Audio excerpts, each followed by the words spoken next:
বিশ্বাস করো, আমি তোমার আদেশে পালন করেছিলাম।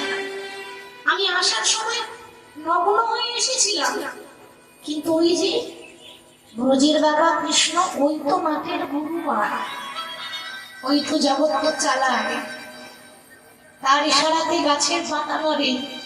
আমার আর কি করার আছে বলো? ওই কৃষ্ণ আমাকে পড়তে বাধ্য করেছে। আমি ইচ্ছা করে কোনো কথা পড়িনি, কৃষ্ণ আমাকে পড়তে বাধ্য করলো। গান্ধারী তখন বলছে, দুর্যোধন তুই যখন জানতিস যে ওই পথে কৃষ্ণ আছে, তুই তো অন্য পথে আসতে পারতিস, তুই তো অন্য রাস্তা ধরতে পারতিস, আর কোনো রাস্তা ছিল না। দুর্যোধন বলছে, মা গো, পথ তো অনেক আছে, কিন্তু কি জানো তো, আমি যে পথে যাই শুধু ওই কৃষ্ণ দেখি, যে পথে যাই শুধু কৃষ্ণ দেখি, যে পথে যাই শুধু কৃষ্ণ দেখি, যে পথে যাই শুধু কৃষ্ণ দেখি, আমি কৃষ্ণ দেখি, যে পথে যাই শুধু কৃষ্ণ দেখি, আমি কৃষ্ণ জগৎ দেখি, যে পথে যাই শুধু কৃষ্ণ দেখি, যে পথে যাই শুধু কৃষ্ণকে দেখি, কৃষ্ণময় শুধু জগৎ দেখি, তাই না? আপনি যে রাস্তায় যাবেন যান, কৃষ্ণ ছাড়া কিন্তু গতি নাই বাবা, ঠিকানা এক জায়গায় আছে। আপনাদের এখানে আশেপাশে কোনো বড় বাজার আছে? আছে বাবা? যে কোনো একটা বাজারের নাম বলুন। হ্যাঁ, হাউর। আচ্ছা, এটা একটা বড় বাজার, ঠিক আছে, বেশ। এই মনে করুন, উদাহরণ দিয়ে বলছি, এই হাউর বাজারে আমার মনে করুন আমার মামার বাড়ি, তাহলে হাউর বাজারে যদি আমার মামার বাড়ি হয়, তাহলে আমার মায়ের বাপের বাড়ি কোথায় হবে? হাউর বাজারে। আচ্ছা, আমার মায়ের বাপের বাড়ি যদি এখানে হয়, তাহলে আমার বাবার শ্বশুর বাড়ি কোথায় হবে? হাউর বাজারই হবে। দেখুন, সম্পর্ক আলাদা হলেও ঠিকানা কিন্তু এক জায়গায়, তাই না? মানে ঘুরে ফিরে এখানেই আসতে হচ্ছে। তাহলে আপনি যে রাস্তায় ধরুন না কেন, আপনি যদি কালী পূজা করেন, তো মা কালী ভগবানের কাছে পারমিশন না নিয়ে আপনাকে কৃপা করবে, আগে পারমিশন নিতে হয়। তাহলে এত কষ্ট করে যদি পারমিশন নিয়ে নিতে হয়, তো কোর্ট লাইনে যাওয়ার কি দরকার? নীল লাইনে হাঁটুন, তাই না? সরাসরি ভগবানের চরণ ধরুন, ভায়া করে যেতে হবে, ঠিক তো?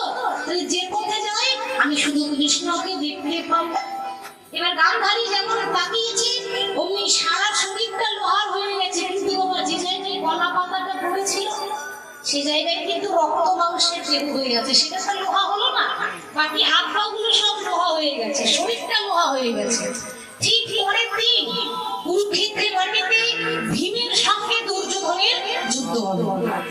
এবার ভীম এত চেষ্টা করছে দুর্যোধনকে মারার, কিছুতেই করছে না, এত আঘাত করার চেষ্টা করছে, কিছুতে আঘাত লাগছে না। তখন দূর থেকে ভগবান কৃষ্ণ ইশারা করে বলে দিল যে ভীম, ও যেখানে সেখানে মারলে মরবে না। বলে কেন? ওর জঙ্ঘায় আঘাত করো, মানে এই জায়গায় যদি আঘাত করো তাহলে কিন্তু দুর্যোধনের মৃত্যু আছে। ভীম আর দেরি না করে সঙ্গে সঙ্গে গদাটা নিয়ে, যে গদাটা নিয়েছিল ওজন হচ্ছে 80 মণ, এই 80 মণ গদা নিয়ে যেই না দুর্যোধনের জঙ্ঘায় আঘাত করল, দুর্যোধন মাটিতে আছাড় হয়ে গেল। আর যেই না দুর্যোধন মাটিতে আছাড় খেয়ে পড়ল, অগ্নি শেষবার, জীবনে কোনোদিন তো কৃষ্ণকে ডাকেনি, সারা জীবন অপমানই করে গেল। শেষবার বলল, ওরে কৃষ্ণ রে, আমি যদি তোকে ভালোবাসতে পারতাম, এইভাবে আমাকে মরতে হতো না। আমি যদি তোকে ভালোবাসতে পারতাম, এইরকম করে মরতে হতো না। এই পর জনম বলে যদি কোনো জনম থাকে, এমন ভাবযোগ্য দেহ দিন, এই দেহ দিয়ে তো আর কৃষ্ণ নাম করা হলো না, লোকের অন্যায় অত্যাচার করে গেল। এই জন্যই তো পারলাম না, পর জন্মে যেন আমি তোমার চরণ সেবা করতে পারি। আমার জীবনে নদী তুমি নাইয়া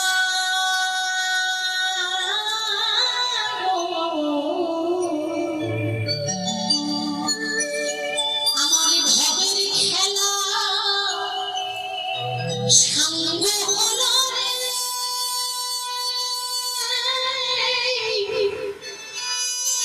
সেদিন দিল পার করি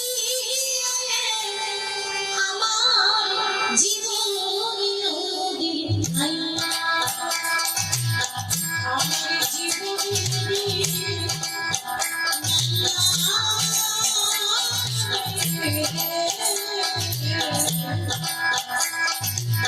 আমার ভবের খেলা সাঙ্গ হলো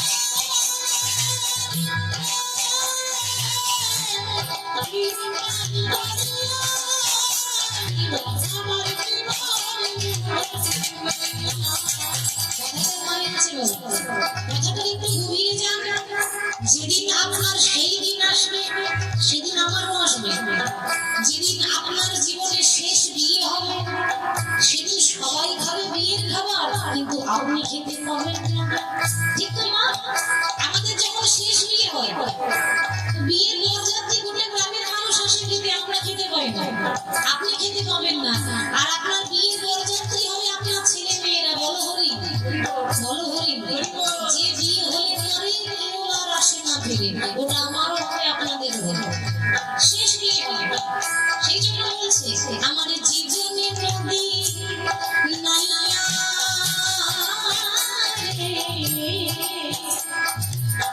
আমার ভবের খেলা সাঙ্গে হলো রে দিলে পারি করি আমার জীবন নদী নাইয়া আমার জীবন নদী নাইয়া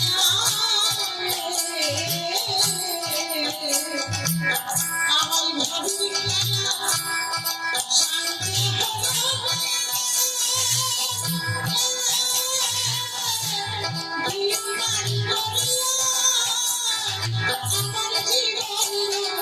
জীবন